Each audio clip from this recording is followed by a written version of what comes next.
거예요. 그래도 만들 수 있는 사람이 온 거야. 거기에. 그래가지고 30명 3,3은 뭐예요? 900곡이 나오는 거잖아요. 그러니까 이 저기 교수님이 만듭시다. 아침 만들면 만듭시다. 다른 얘기도 안 해요. 만듭시다.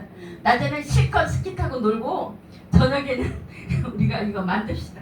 900곡 만들어서 내려갑시다. 근데도 만들었게요, 안 만들었게요? 만들었어요. 네. 3곡씩 다 만들었어요. 아니 이거는 내가 안 만들었어요. 아니 주일학교 때 많이 했잖아요, 그죠? 이제는 청소년으로 내려오시라고 내가 그랬잖아요. 이제는 내가 70살 돼갖고는 안 되는 거야. 이해가 안 되잖아요, 그죠? 자, 오늘은 우리 청소년 복지론 중에서 수업 계획을 먼저 말씀드립니다. 청소년 복지론 다른 거는 다 같고요. 목표는 청소년에 관련된 법들과 정책, 그 다음에 행정 체계를 분석할 수 있고요. 청소년의 권리를 이해하고 청소년 복지와의 연계성을 우리가 기술할 수 있습니다. 청소년 복지 실천 영역에서 발생하는 정서적 행동 문제 들을 가정, 학교, 지역사회, 문화 등의 차원에서 분석하고 이에 대한 개입 방안을 제시할 수 있습니다.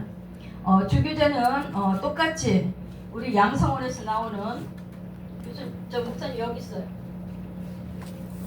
이게 많이 복사를 못해갖고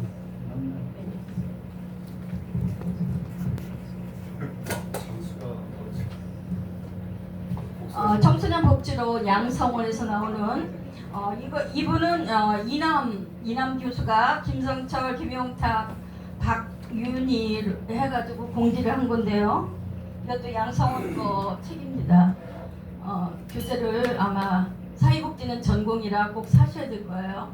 사회복지, 아까 아동복지론도 그렇고 사회복지, 청소년 복지론도 책을 사셔서 한번 공부하셔야지만 우리가 이제 학교은행에 가면 정식적으로 중간고사, 기말고사 다 봐야 되기 때문에 준비하시면 되겠습니다. 저희 계획은 일주가 오늘은요. 청소년과 청소년 복지 이해를 간단하게 제가 해서 30분에 끝내려고 해요. 30분에요. 예, 그래서 제가 또 오늘 또 문제가 생겨서 환자가 생겨서 지금 병원에 입원한 상태라 저희가 좀 빨리 내려가야 될 것 같습니다. 다음 주에는 우리가 청소년 인권, 청소년 복지 개념과 대상, 청소년 복지 정책과 행정, 청소년 복지 정책의 발전 과정, 청소년 복지 관련법 이거에 대해서 제가 강의를 하겠습니다. 그다음에 3주는 외기 청소년, 청소년과 정신건강, 청소년과 학교폭력. 제가 학교폭력 체험학교를 했잖아요. 그래서 이 아마 학교폭력 할 때는 저희 청소년 범죄 예방 체험학교를 PPT로 한번 보면서 학교폭력이 어떻게 근절이 되는지 그런 거를 제가 한번 영상을 보여드리겠습니다. 그 다음에 인터넷에 청소년 인터넷 중독에 대해서 하겠고요. 그 다음에 약물 중독, 성, 인터넷 중독 이런 거에 대한 것을 3주 때 하고요. 4주 마지막 주는 청소년 복지의 과제와 전망, 청소년 복지의 과제, 청소년 복지의 전망 이런 것들을 한번 결론으로 해가지고요. 중간고사, 기말고사를 함께 보겠습니다.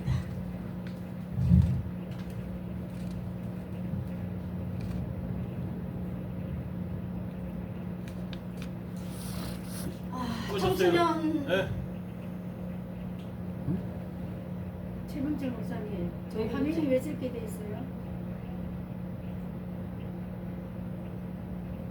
파워포인트가 안 띄어져 있어요. 네? 파워포인트가 넘어가 버렸어요. 넘어가 버렸어요? 왜 그러지? 다시 찾아서. 이거 아까 만지셨죠? 최명철 목사님, 아까 저거 뭐 만졌어요?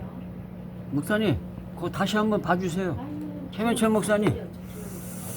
예? 최명철 목사님, 파워포인트가 죽어버렸어요. 그거 뭐가 이렇게 연결이 눌러주세요. 안 된 것 같아. 이것 좀 한번 연결해 보시죠. 맞아. 지금 금방 나왔었는데. 잠깐만요. 내가 이거 지금 이거 켰는데 이거 파워포인트 여기 동경이 열려 있어요? 예 열려 있어요. 연결이 잘못된 거. 1번이 돼. 청소년이라는 용어가 실리게 되었으며 청소년을 청년과 소년으로 규정했습니다. 그래서 1950년대에 학교에서 왕성하게 사용하기 시작을 했고요. 1970년대부터 청소년을 학생이라는 규정 방식과 함께 젊은 세대를 지칭하는 용어로 빈번하게 사용을 하면서 정착을 했습니다. 그 다음에 청소년의 개념은 청소년이란 신체적, 정신적으로 한창 성장하거나 무르익는 시기에 청년과 아직 완전히 성숙하지 아니한 어린 사내 아이인 소년을 함께 아울러 명명을 했습니다. 그래서 청소년은 아돌리센트라와 유로로 설명을 하는데요.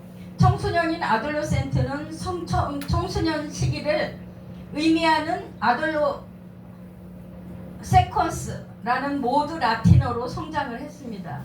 성숙에 이르다의 동사인 아돌로센트에서 파생한 것이고요.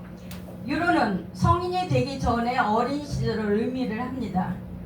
그래서 유로는 단순히 나이를 기준으로 한 시기가 아니라 신체적, 심리적, 사회적 변화를 겪으며 그런 아동에서 성인으로 성장해 나가는 과도기를 의미를 합니다. 그래서 우리가 표에 보면 아돌로센트는 사춘기부터 성인기까지 그런 특징이 있는데 발달 단계에 있는 사람을 의학적과 심리학적으로 나누었습니다. 그 다음에 유로는 젊은 시기, 그 소년을 말하는 겁니다. 젊은 시기 그 자체 또는 젊은 사람들을 나타내는 포괄적인 개념이에요. 초점은 신체적, 인지적, 심리, 사회적 발달 과정의 변화가 있고요. 그 다음에 젊은 연령대 또는 상태, 집단을 우리 소년은 말하고 있습니다.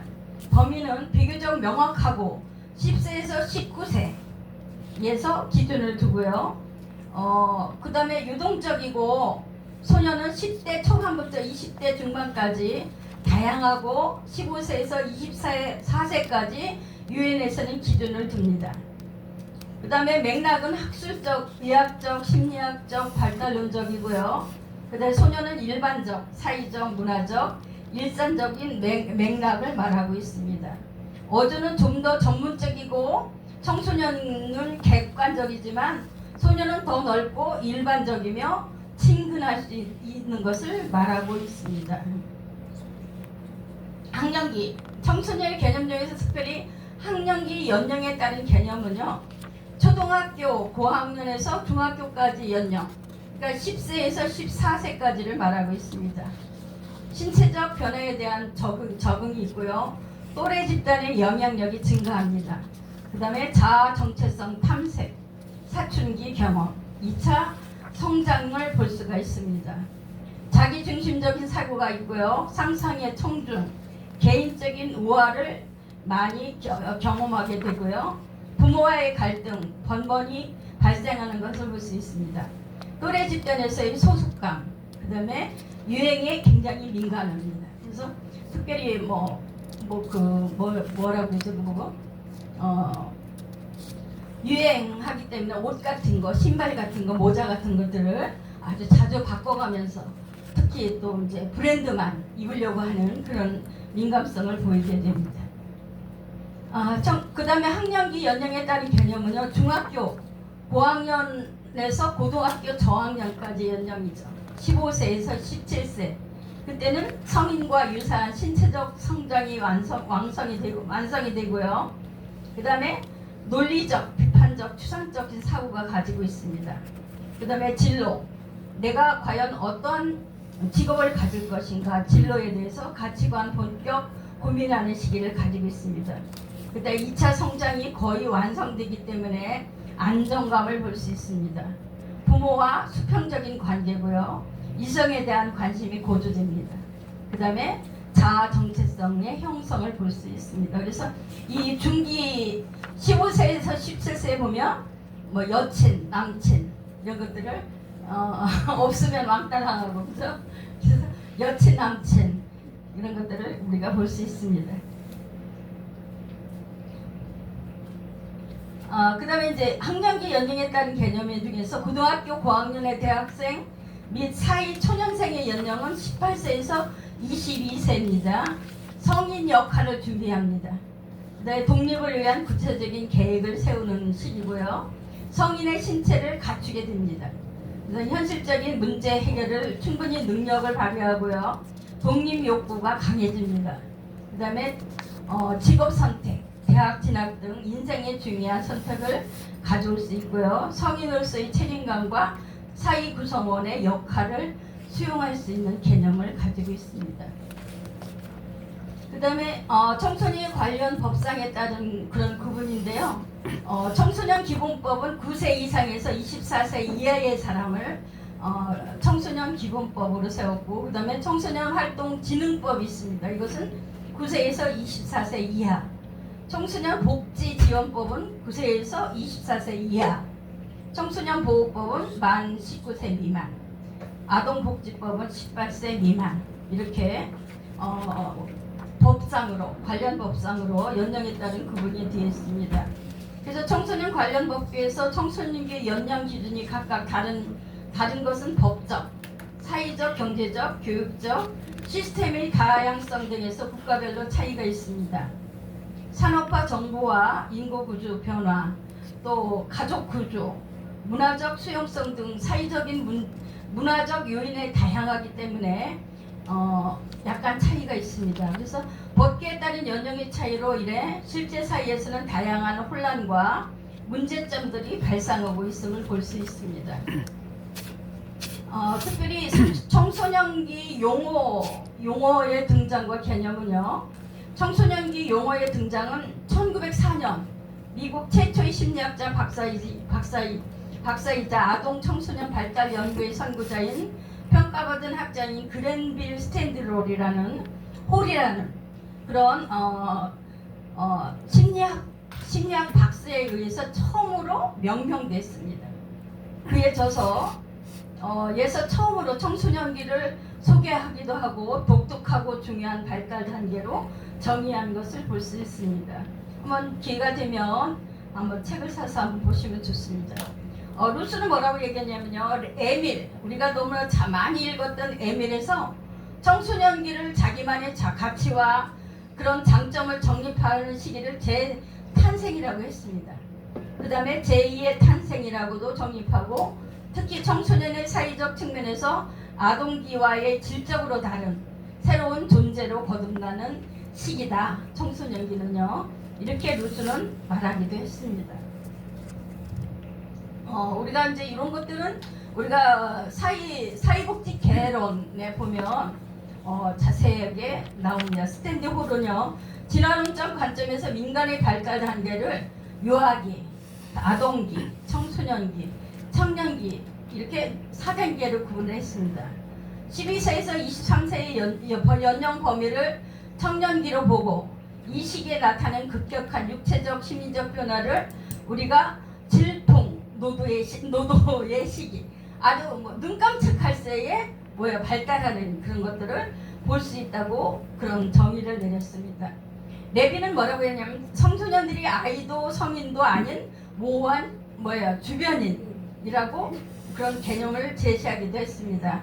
어느 집단에도 소속되지 못하고 불확실한 그런 역할로 혼돈과 갈등, 불안, 불만 등의 부정적 감정을 경험하고 긴장과 혼란의 정신적 방향이 지속되는 그런 시기라고 정의를 레비는 말했습니다. 웰리엄과 리시는 뭐라고 얘기했냐면요. 독립적인 한 인간으로 자아를 형성하기 시작하고 성인으로 삶에 대한 필요한 사회적 지적, 기술과 지식을 쌓으며 인격이 왕성되어가는 중요한 삶의 시기라고 말하고 있습니다. 청소년기는 신체적인 변화와 과도기, 사회적 위치에서 역할 갈등과 진로 선택에 대한 불안과 부담이 커집니다. 일상생활에서 많은 스트레스를 경험하며 동시에 신체적, 심리적, 정신적 그런 사회적 그런 부정을 할 수 있는 시기이기 때문에 청소년기에는 많은 그런 이해와 개념이 필요하다고 말하고 있습니다. 우리 청소년기의 발달 특성은 질문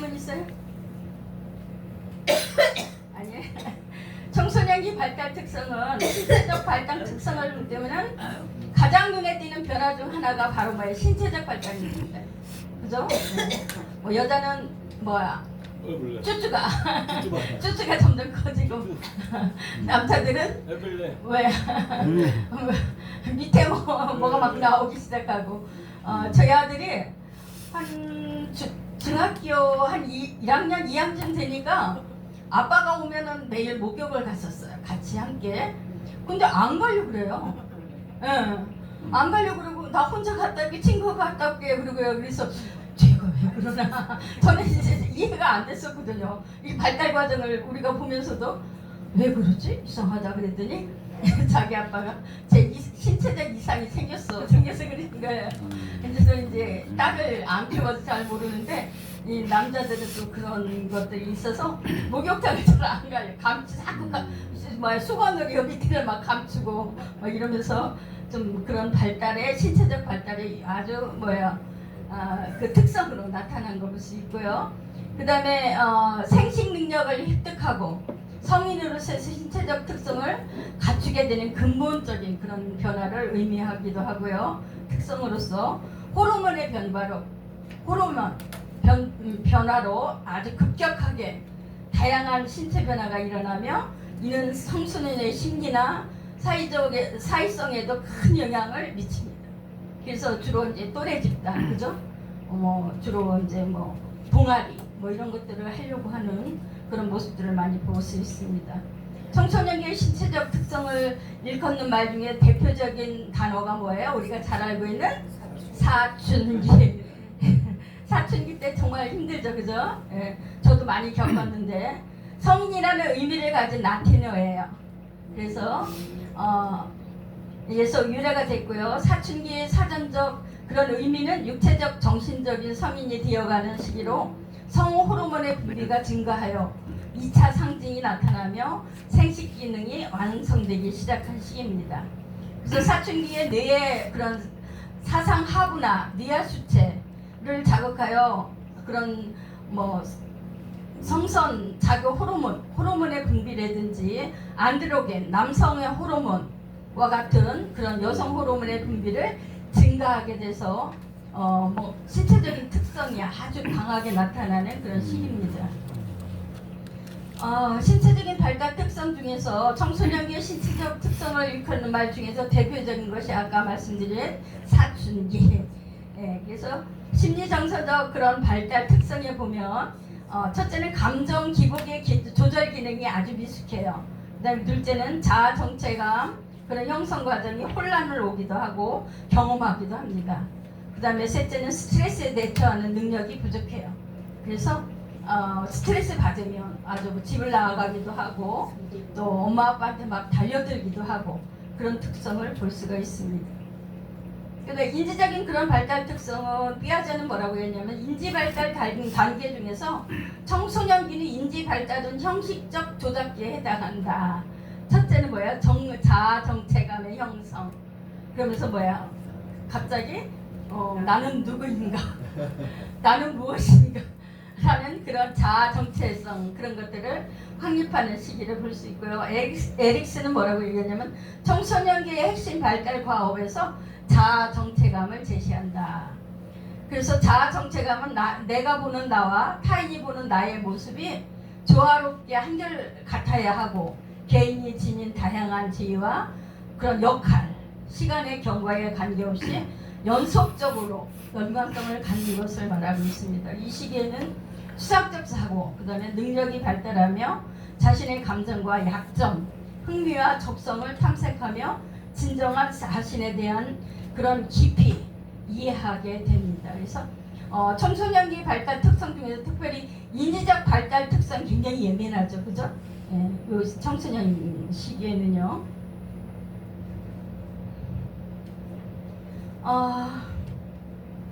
피아제는 뭐라고 얘기하냐면 인지 발달 단계 중에서 청소년기 인지 발달은 형식적 조작기에 해당한다. 그래서 둘째는 뭐야? 아동기와 다른 형태의 자기 중심성이다 라고 얘기합니다. 그래서 상상 속의 그런 관점, 그죠? 그 다음에 개인적인 우화.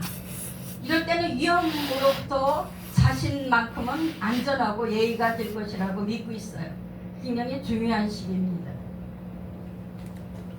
청소년기의 발달 특성 중에서 특별히 도덕성 발달은 피아제는 뭐라고 얘기했냐면요. 아동의 발달 수준이 높아짐에 따라 도덕적 사고방식도 질적으로 변화한다고 제시를 했어요. 그 다음에 콜버그의 도덕성 상대주의의 길리건의 대인 지향성의 그런 도덕성 이론을 말하고 있습니다. 그 다음에 피아제의 사회적 이해력 발달은요. 사회적 발달은 타인과 사회를 이해하는 능력을 갖추게 됐고요. 그 다음에 공감 능력으로 이어져 또래와 또 깊은 유대감을 형성하며 타인에 대해서 배려를 하게 됩니다. 그래서 내면화하려는 노력을 통해서 갈등 해결이나 협력, 그 다음에 복잡한 대인관계 기술이 향상되는 것을 전반적인 사회적 이해력으로 발달하게 됩니다. 사회적 발달 특성에 대해서 우리가 알고 있는 것은 뭐냐면 가족관계의 그런 재정립이에요. 그 다음에 친구관계의 중요성의 증대, 그 다음에 사회적 이해력 및 시민의식 발달입니다. 청소년과 환경은 제가 다음 주에 제가 한번 같이 함께 2시간으로 엮어가려고 합니다. 제가 3시 반에 좀 출발을 해야 돼서 여기까지만 제가 하겠습니다. 수고하셨습니다. 감사합니다.